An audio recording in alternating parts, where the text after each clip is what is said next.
Hey Taurus, welcome to your full moon intuitive reading. My name is Dee. Welcome to CatalystEnergies. I'm so grateful that you're here. This is an intuitive reading with a little bit of astrology for Taurus sun, moon, and rising for the Leo full moon that's happening February 8th.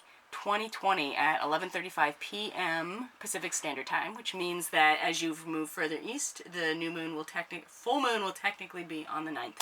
So this reading is going to be for, like I said, Taurus, sun, moon, and rising. And we are looking at the full moon, so the sun opposing the moon, Aquarius and Leo, in the 4th and 10th house. So the full moon will be in Leo, 4th house, which is your house of personal power, your family of origin. It is the place that allows you to be emotionally safe and secure in order to feel personally powerful. The 10th house in opposition to that is your career house, which institutionalized power. It is what you are building and contributing, to the collective that allows you to have personal institutional power because you are being very industrious, and it's the legacy that you're leaving behind. So it's often considered the career house. Although not everybody has a career, it's more about what are you creating that's going to be part of the whole in a very material way, and that allows you institutionalized power. And whereas Cancer is all about personal power, is fortification of the vessel that holds ourself, our root system, down to the center of the earth, the actual how we feel secure within ourselves. And so we're looking at the full moon in Leo being in a Taurus 4th house. So the place where Taurus feels personal power, the essence of where this personal power comes from is very much about opening your heart and sharing yourself. And there's confidence, there's playfulness, there's romantic feelings involved with Leo. It is about the sun, and the sun is our hearts being open. It's shining ourselves forward. So Leo is definitely likes to be center of attention, center stage. It's very youthful and childlike in that way because it's all about being the best version of ourselves openly and sharing that. Absolutely. So Taurus feeling a lot of personal power with this moon in Leo, like really stimulating how we feel powerful, for Taurus, how you feel powerful within opening your heart and sharing who you are and being the full version of yourself.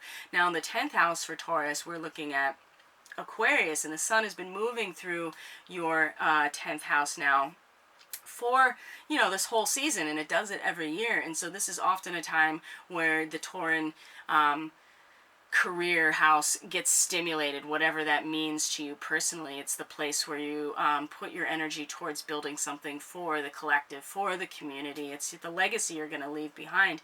And it's very much about, Aquarians, it's very much about building something outside of the norm. It's about innovation and technology, and it's about for the collective good.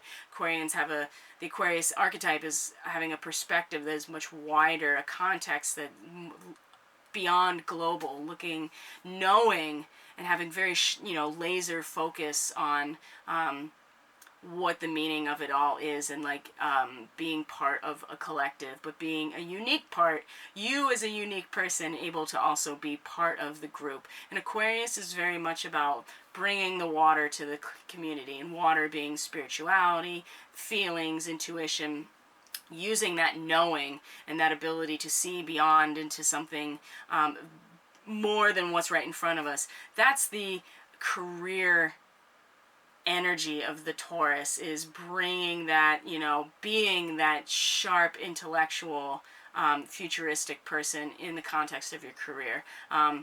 For Taurus. And so the sun's been moving through here. The energy of the moon is really highlighting where Taurus feels personally powerful and sharing themselves. Absolutely. And so now we have Mercury moving through, and Neptune's been in Pisces for a while, but now we have Mercury there, 11th house of your social networks. Taurus really feels the bond emotionally and spiritually in their social networks, in their friend groups, in the social media groups that they're part of, the organizations, the community that they find themselves in. Taurus really understands that we are all one and the same within these groups, and it's very much about compassion and being inspired to love and forgive. And so Neptune's been here for a while for Taurus, really giving a lot of power to this, but also, taking us into a really vast place emotionally where there's not a lot of boundaries and there's not a lot of light being reflected appropriately. So now Mercury is here for Taurus, moving retrograde very soon, and so the messages and the ideas and the communicative realms around, within our social networks and within our friendship groups, within the community that Taurus is part of, is really gonna it's going to be a little bit more confusing for everybody, but it's certainly going to give Taurus an opportunity to reestablish how they communicate. Is it a loving way? Is it a way that's compassionate towards the people that you surround yourself with? And ultimately, yes, that's what Taurus wants and has been, also this. There's such a strong spiritual presence with Neptune in Pisces, absolutely, that this has been coming up so much for Taurus in terms of the groups that they're part of. And now with Mercury coming through, especially going retrograde, it's going to be much more of a paying attention to the messages and the way that we speak and communicate and the information coming in and out when it comes to these social networks. Chiron is in Aries, has been for a while now. It's going to be in Aries until 2026, stimulating this very... this very deep wound around like the potential of us as a person, like our existence at a very raw and very basic primal point, right? It's just the potential, and it's very much centered on who I am in Aries, like me, the me that is me, that you haven't really even differentiated yourself away from anything yet. You've just come out of that cycle and it's starting over again. And so it's been in the 12th house for Taurus. I mean, this is the realm of spiritually going within and understanding yourself as part of the whole from an emotional, spiritual perspective is very much about the potential. It's very much about action potential and the potential to create and, passion and fire. And so this is where the wound is for Taurus, because Taurus is such a grounded, solid sign it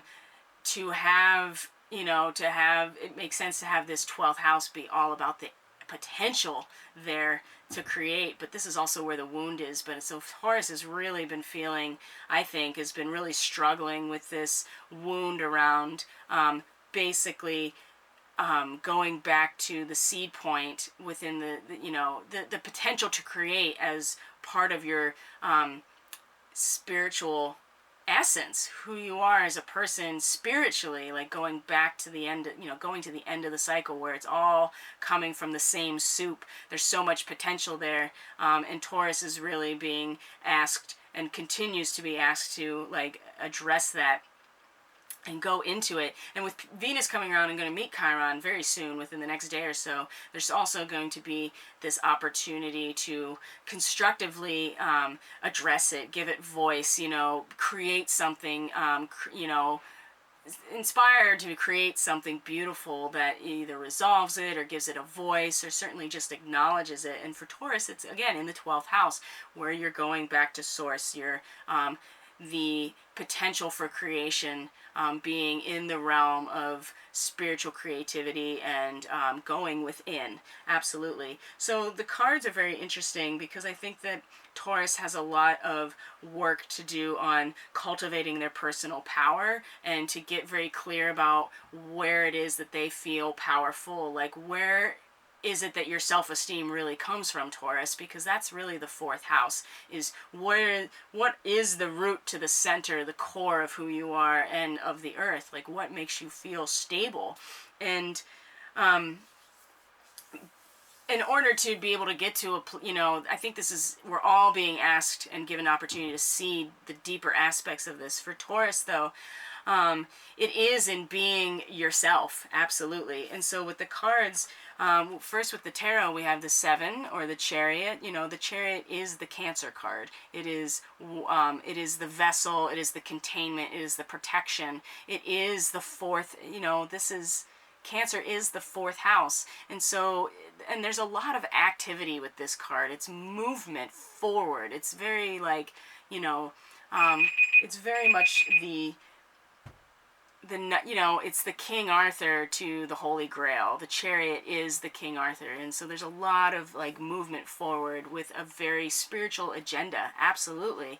And you could see that again going with, you know, the Aries energy being reignited with Venus coming in, that Taurus, like, you are on this spiritual mission, and you, and it's something that you want to, but you have to get to a point where you understand your own power first. Absolutely. And that's where the moon is really going to show you, is where this power is. And it's in being yourself. It is expressing who you are.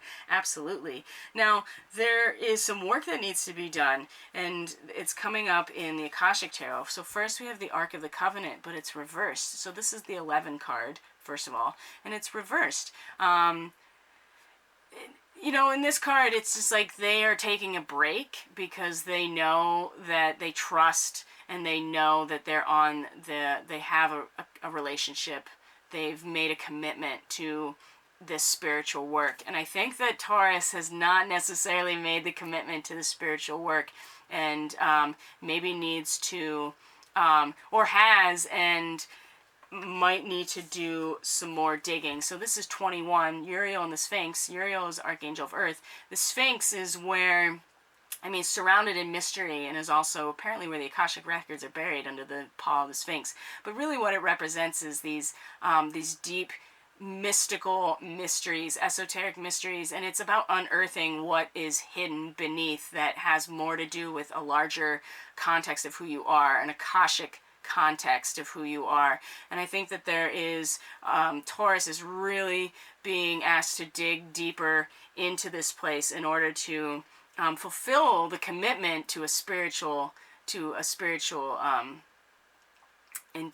life, or a spiritual perspective. And with your 11th house being Pisces, it's really about the groups that you're part of, but this is bringing you to a point to unearth something, you know, to dig under deep, to pull out what's been hidden that is part of your Akashic record, not just about this lifetime, but multiple lifetimes. And you have a lot of support from Uriel, you know, so this archangel can really help you get under the earth, because it is very dense. In Taurus, it's very dense. You're hard to move. It's hard for you to make change. Absolutely. Now, Uranus is in your sign and is certainly stimulating a lot of change in who you are, and a change degree today. So there's going to be a shift in that as well when you talk about who you are as a Taurus. Uranus is more about the collective awakening, and so is taking that perspective and taking that action and applying it to something very real. And for Taurus, it's about you as a person.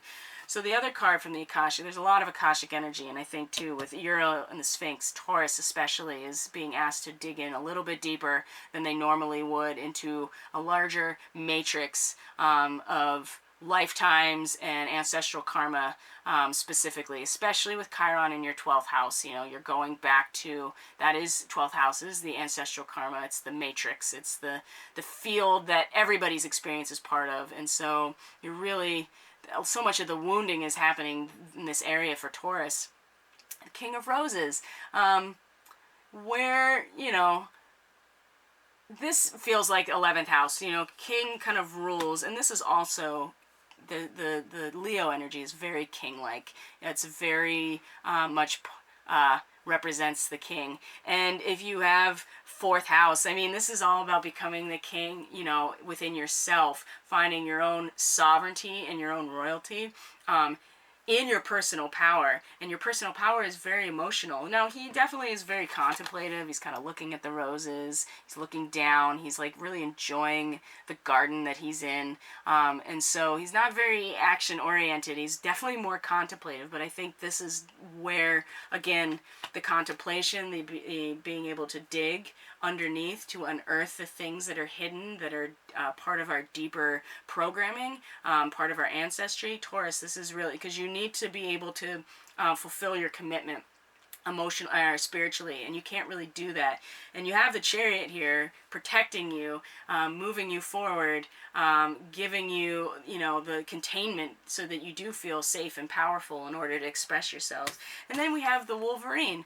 You're a lot tougher than you think you are. I mean, it's a really basic message, but it also gives you some support that you can do this journey, and it's going to take some real courage, I think, Taurus. You're being asked to go to some really deep places and to unearth some really interesting things, and it's going to have a lot to do with you can't really show up in the context of your social networks and groups, and you can't really, you know, fully bring forth your legacy unless you're willing to like get into this zone of where your personal power comes from, and you're protected, you're supported to go into this zone, but you have to dig, and you have to be willing to go within, and you have to be contemplative, and you have to accept your royal position as where your personal power is. So Taurus, don't be afraid. You have support, and you are your own Chariot, you know, it is surrounding you. So be willing to, and call on Uriel, Archangel Uriel. I mean, that being, that archetype is there to support you to get under the earth and to dig out what is like just been buried under there, and it's going to allow you to fulfill your commitment in this lifetime that we all have, you know, but yours is in, your wound is in your 12th house right now. This Chiron wound is in your 12th house, which is about this zone. So you are a lot tougher than you think you are, Taurus. You are a powerhouse, absolutely. Thank you for being here. Description box below is where all of the information is in order to reach out, to book readings. Facebook is the hub. I post on a lot of different platforms, and it's also where you can book readings with me, and you can also reach out. I'm very responsive. Taurus, thank you so much for being here. You're a lot tougher than you think, Taurus. You are a powerhouse, absolutely. And there's a lot to be learned with this full moon. Take care of yourselves. I'll see you on the next video.